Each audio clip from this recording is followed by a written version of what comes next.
चांद रात थी। गांव रोशनियों से जगमगा रहा था।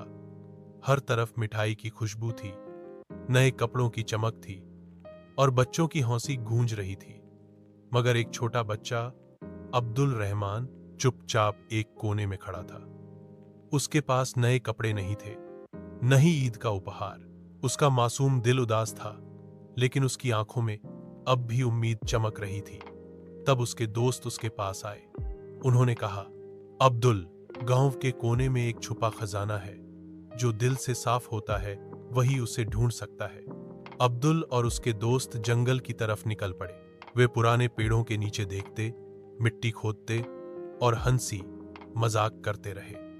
उनका सफर एक रोमांच बन गया। आखिरकार उन्होंने एक डिबिया ढूंढ निकाली। जब डिबिया खोली गई तो अंदर सोना चांदी नहीं था, बल्कि मिठाई, रंगीन कपड़े और ईद के छोटे उपहार थे।